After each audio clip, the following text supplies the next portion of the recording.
जे वैजापुरात जे महाराजावरनी गुन्हे दाखल झाले ते रामगिरी महाराजावरनी, पण त्यांनी प्रवचन घेतलेलं पैगंबर मोहम्मदवर त्यांनी जी टिप्पणी केली ती आपण व्यक्तित्व महत्व करतो आपण बरं का. पण त्यांच्यावर गुन्हे दाखल झाले, लगातार मोर्चे निघायला लागला, आंदोलन निघायला लागलं, मुस्लिम आंदोलन निघायला लागलं आणि त्यांना अटक करायची मागणी राहते. मग आपण सगळे हिंदू मजबूतीनं राहूया.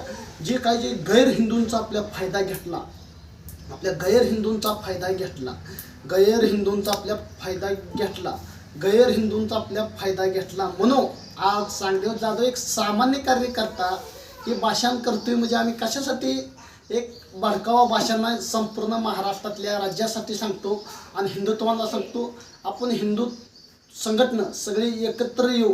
आपलं जे त्यांनी भाषण जे केलं, जे त्यांच्या प्रवचनमध्ये मोहम्मद पैगंबरवर त्यांनी टीका केली, ही मान्य व्यक्तित्व महत्व करतो. मी महाराष्ट्रातल्या राज्यासाठी सांगतो, महाराष्ट्रातल्या कोण्यासाठी सांगतो आणि हिंदुत्वासाठी त्यांना अटक करायची मागणी आली ती. पण त्यांना जरी अटक जरी केलं, लगातार मोर्चे महाराष्ट्रात पण निघतेले, महाराष्ट्रातल्या राज्यासाठी, महाराष्ट्रातल्या कोण्यासाठी.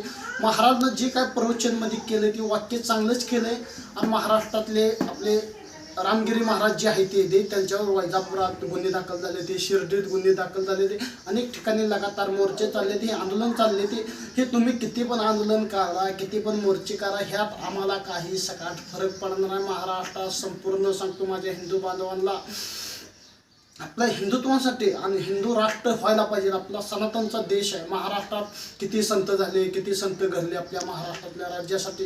ही संतांची भूमी आहे, पुण्याची भूमी आहे. मग अशा टीकाची होण्यानंतर एक आता चांगदेव जाधव एक सामान्य माणूस, एक सामान्य कार्यकर्ता भाषण करते. म्हणजे कशासाठी हे तुम्हाला काही लोकांना वाटत असेल ही फरंगी वाढवायसाठी, एक फरंगी वाढवायसाठी, कुठं भ्रष्टाचार करायसाठी. भ्रष्टाचार भाषण नाही, जे आहे ते रेल भाषण आहे. तुम्ही पण ऐका आणि हिंदुत्वासाठी. जय हिंद, जय महाराष्ट्र.